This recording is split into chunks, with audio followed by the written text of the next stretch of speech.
Hello and welcome to BYJU'S Exam Prep IAS.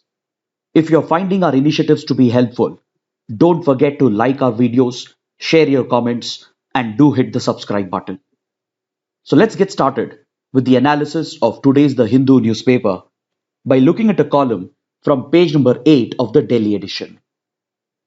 In this column, the writer examines the interplay between social media and conflicts. As you're aware, social media has brought revolutionary changes to the world of politics, business, and even to our society. It has led to the democratization of opinions and has not only opened up numerous economic possibilities, but has also played a role in creating a more equitable world order. It derives these features from the larger cyberspace that it is based upon. But despite all the inherent advantages of the cyberspace and social media platforms, they've also brought along with them a number of serious risks and concerns, especially with regard to the manner in which they can be misused to further aggravate conflicts and wars, and to promote violence in the society, and even to promote hatred and polarization in the society. See, there is no doubt that social media platforms, they've single-handedly redefined the way in which technology, politics, and society interact with each other. It has definitely given rise to new forms of social political networks, and these technology-based platforms have definitely helped in greater democratization of political values, thoughts, and opinions, and have also created massive economic opportunities. But these advantages of social media technology comes with its own set of risks and concerns that pose a direct threat to the liberal world order and the civilized nature of our societies, which has been carefully nurtured and built over the centuries. As social media platforms have tremendous scope for misuse, it is of utmost importance to enforce political neutrality on these platforms. And how you interpret this neutrality on social media in itself is a quintessential political value that is yet to be worked out by the social media companies. The social media firms, or the principals of these technologies, they have a higher degree of responsibility in ensuring equitable distribution of these values and in fair application of neutrality norms in order to prevent the misuse of their platforms. The tremendous reach that these platforms have achieved over the last 1.5 decades have given them immense potential to threaten the liberal world order, as the circulation of fake news, propaganda, and misinformation on these platforms goes virtually unchecked, as there aren't enough norms and guidelines to regulate their functioning. But any such regulatory framework will also have to ensure that the right to free speech of the users of social media platforms is protected, while balancing these rights with the need to curtail the spread of fake news, misinformation, and propaganda.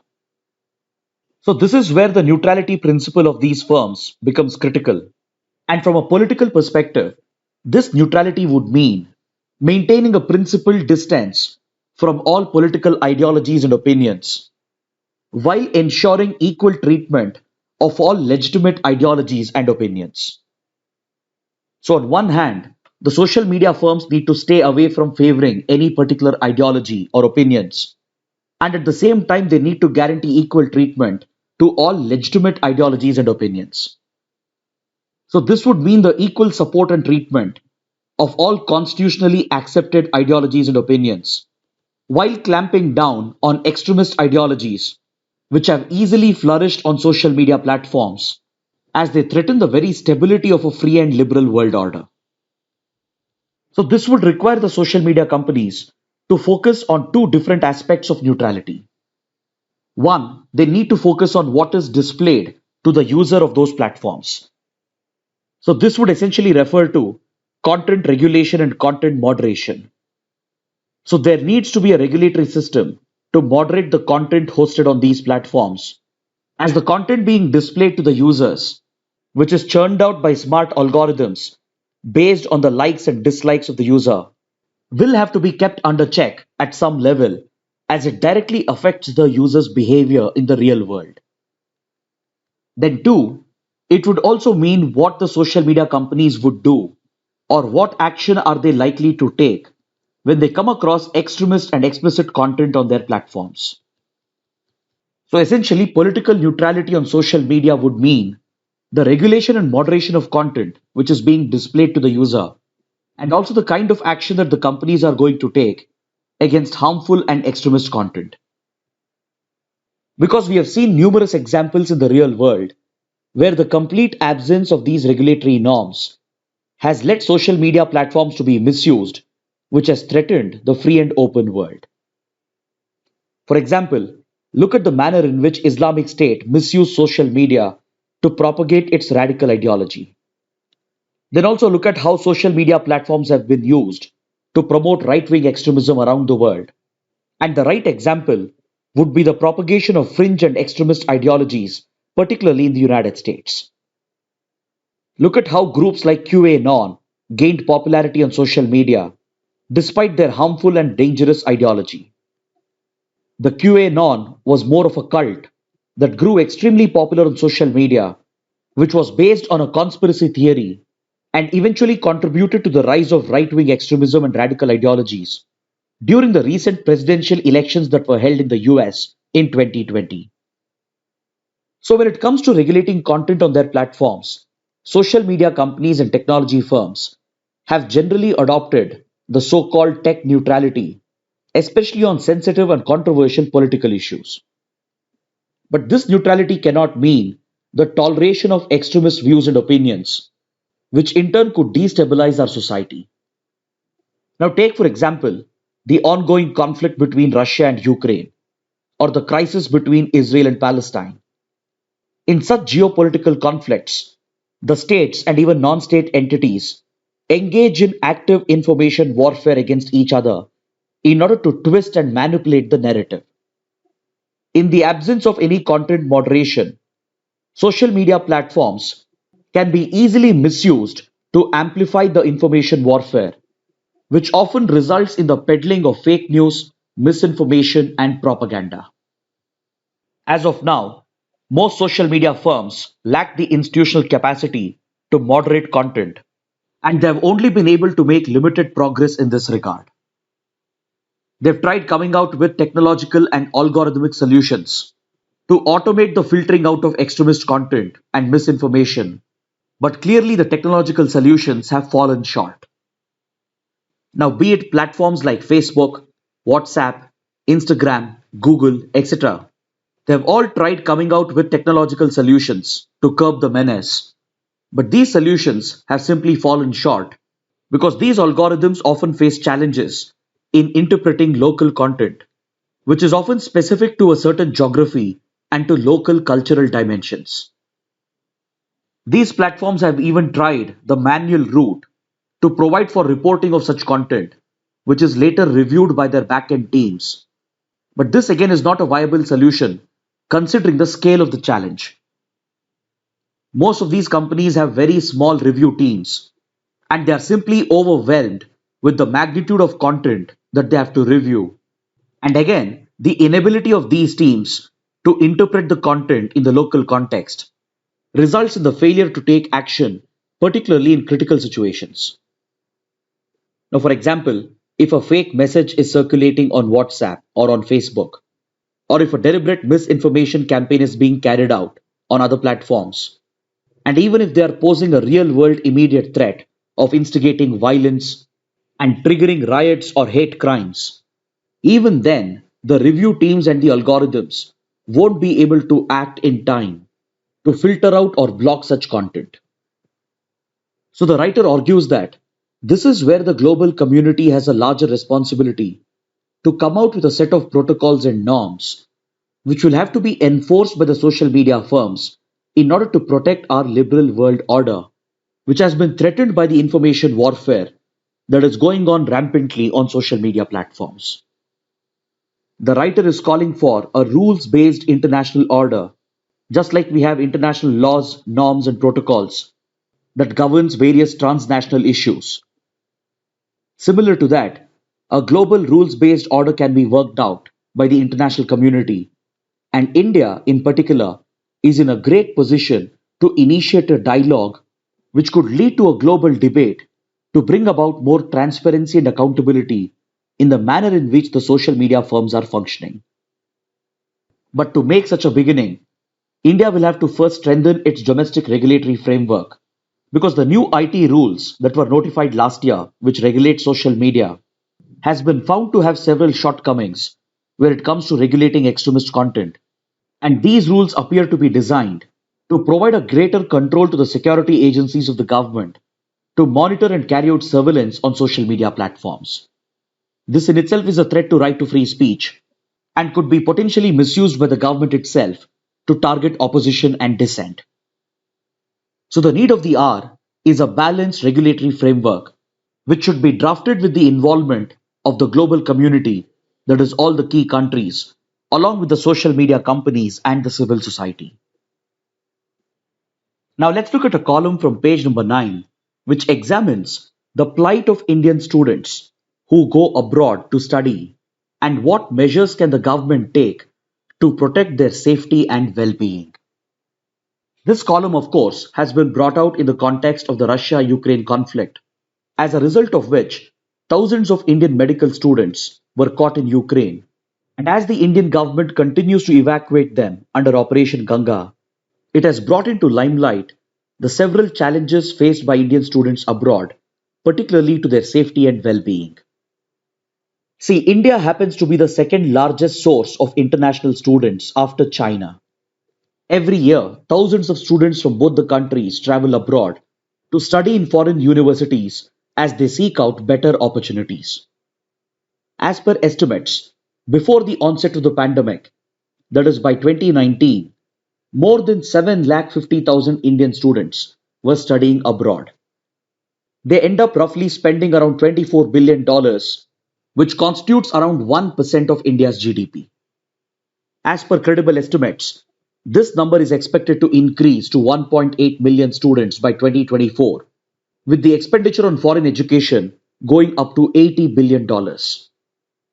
There are several reasons why Indian students in particular look out for higher education opportunities abroad.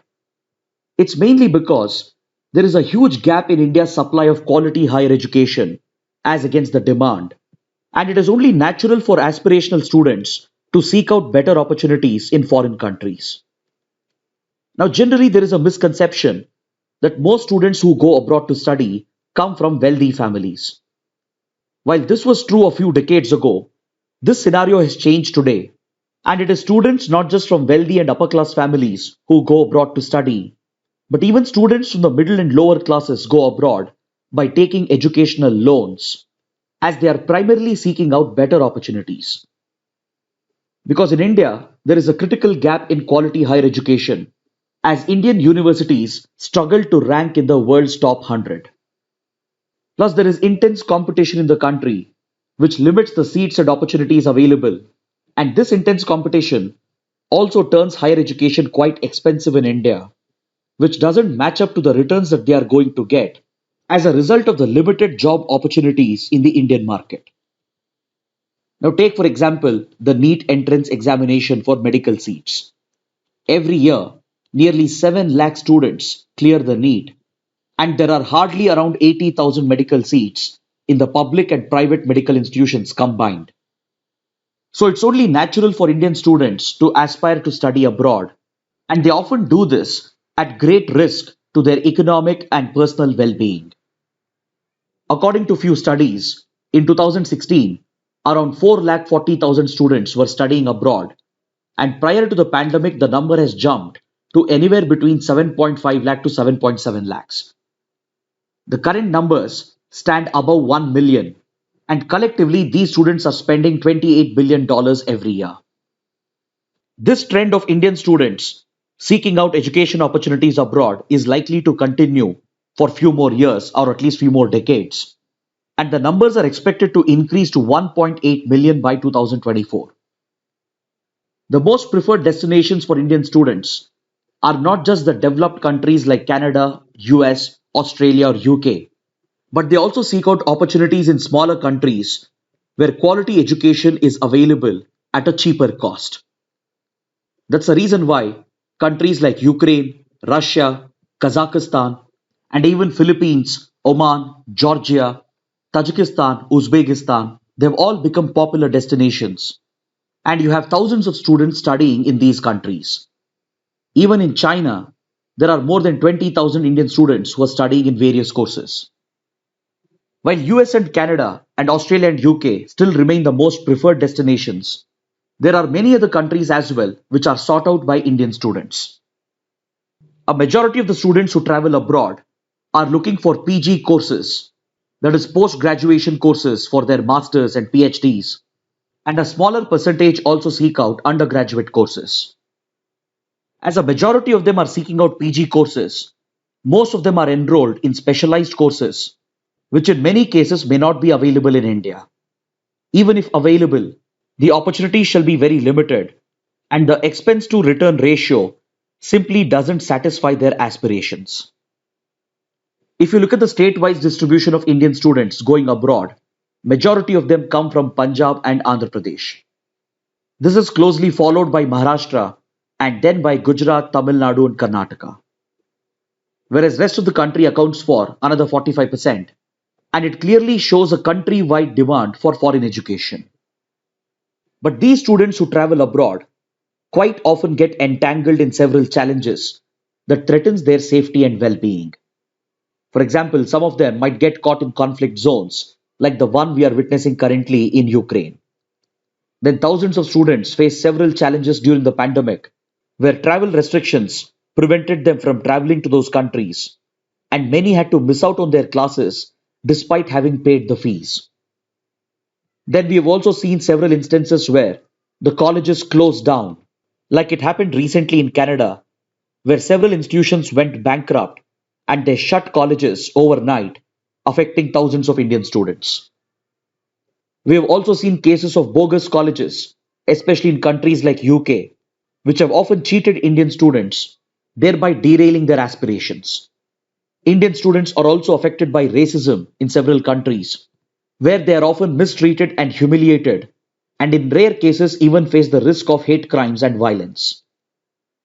So, in all these circumstances, it becomes the moral and humanitarian obligation of the Indian government to come to the help of Indian students, because they are not just acting as India's cultural ambassadors, as stated by former Foreign Minister Sushma Swaraj, but they're actually acting as a cultural link or a cultural bridge to aid the bilateral relations between India and the host country.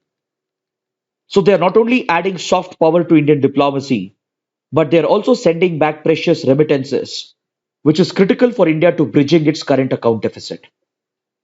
They even go on to occupy key positions in foreign governments and in several reputed companies. And back home in India, we even celebrate their success. So, on these grounds, it has become an obligation of the government to ensure the protection of Indian students abroad. And hence, the writers are arguing that it is high time for India to create a safety net to guarantee the safety and well being of Indian students. One approach that India could take would be to seek out agreements with host countries, which will commit the host governments to guarantee the welfare and well being of Indian students. This would only be a fair expectation from India because these countries are generating a lot of revenue from Indian students, and this would also be a leverage that India could use while negotiating such agreements. For example, we are currently negotiating free trade agreements with UK and Australia, and the Indian government could consider including these provisions related to the well-being and protection of Indian students, which will have to be guaranteed by the respective host governments. Now let's look at an editorial from page number 8 that deals with the quadrilateral or the Quad grouping. The Quad is a diplomatic grouping of four like-minded democracies, that is the United States, Australia, Japan, and India. Just a few days back, a sudden Quad meeting was convened by US, Australia, and Japan, primarily to discuss the ongoing conflict between Russia and Ukraine, and also to take stock of the developments in the Indo-Pacific. This grouping, which has taken shape over the last few years, is primarily aimed at promoting the free and open nature of the Indo-Pacific and on enforcing a rules-based order in the Indo-Pacific region.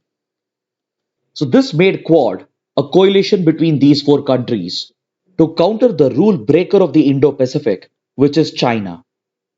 China has often violated the rules-based order in the Indo-Pacific and has threatened the free and open nature of the Indo-Pacific.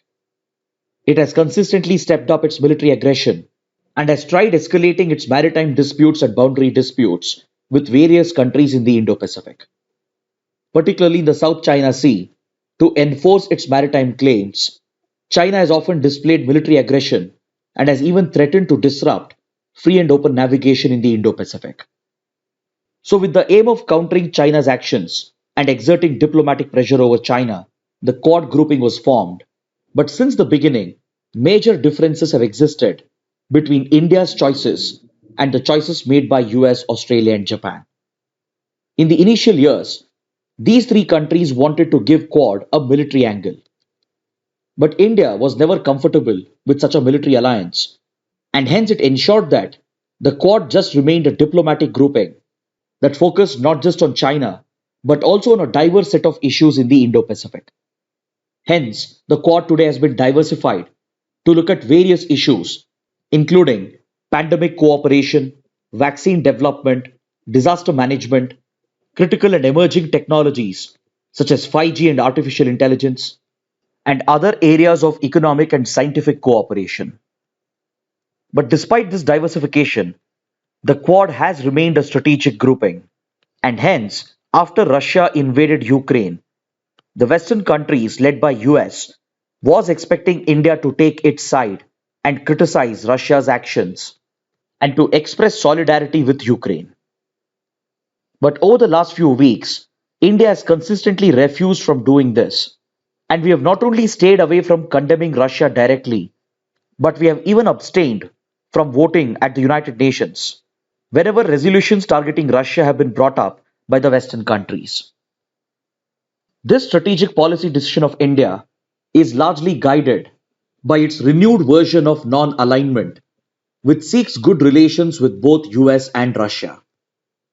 While we share a strategic partnership with the US in various domains, such as military, counterterrorism, intelligence sharing, and even with regard to economic cooperation and technology cooperation, Russia is an equally important partner for India, particularly with regard to defense procurement.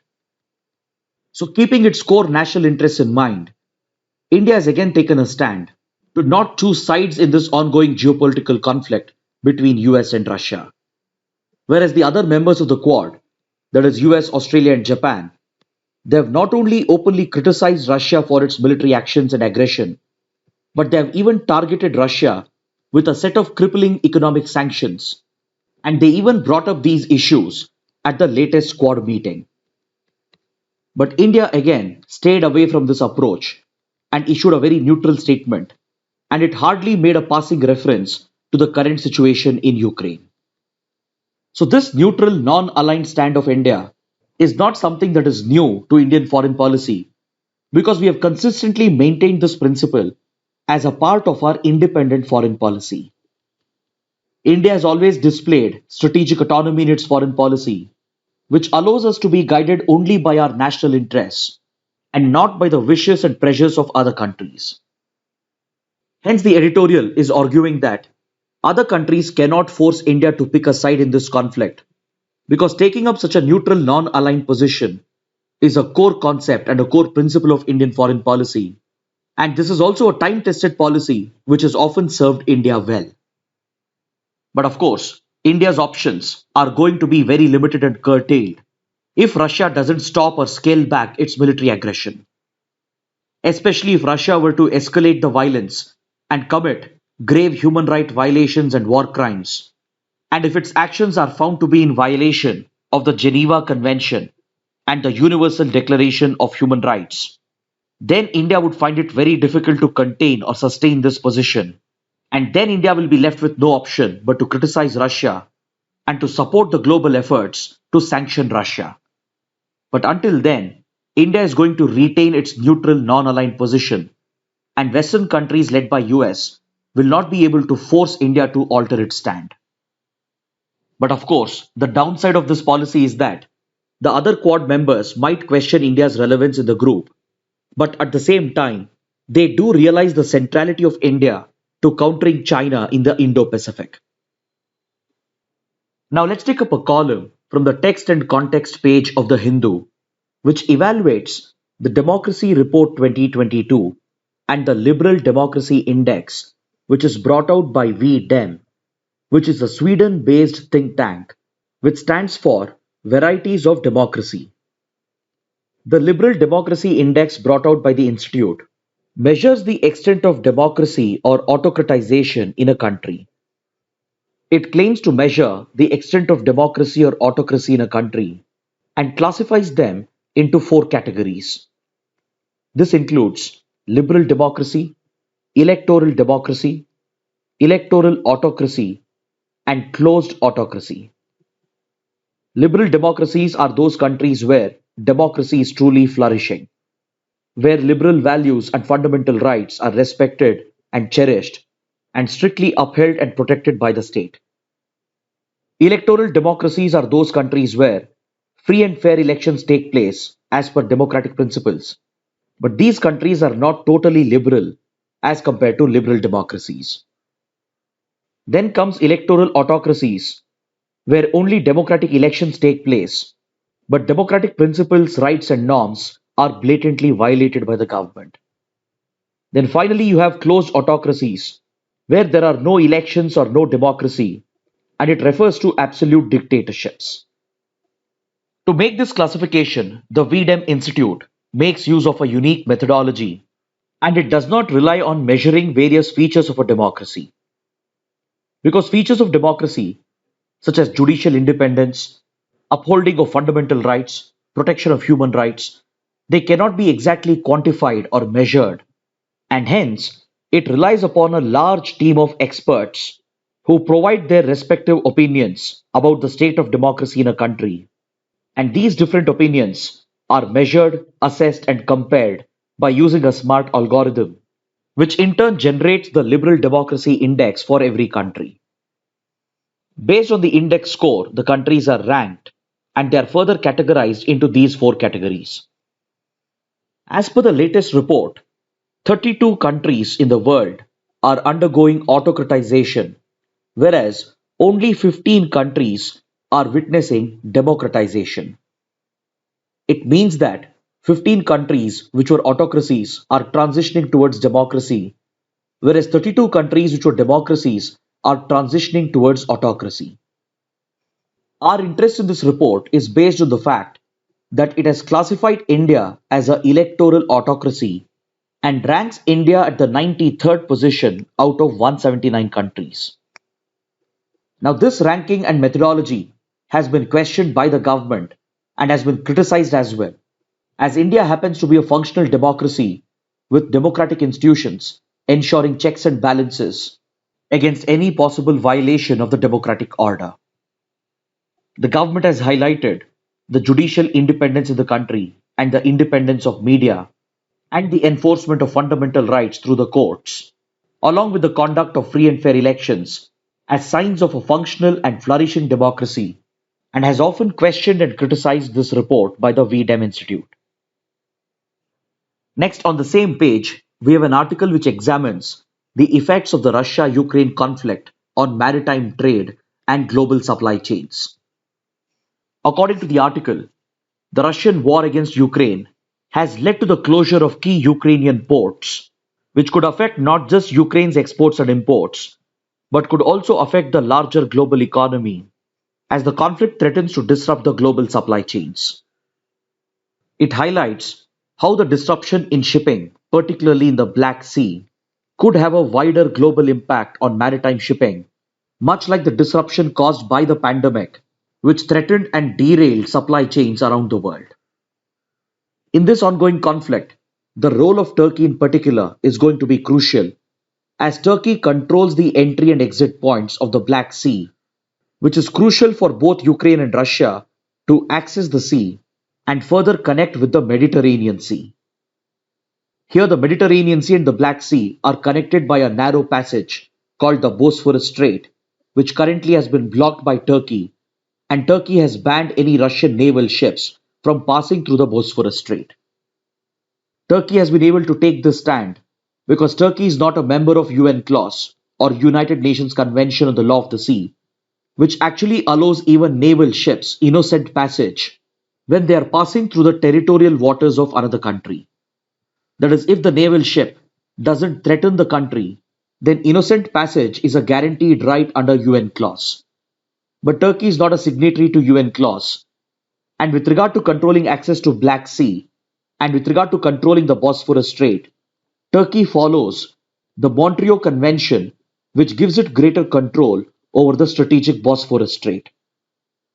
Under the Montreal Convention, Turkey has greater control over restricting access to ships into the Black Sea, and considering the stand it has taken against Russia in the conflict, it is most likely to block out not just Russian naval ships, but even Russian merchant ships, which could potentially lead to a bigger escalation between Russia and Turkey as well.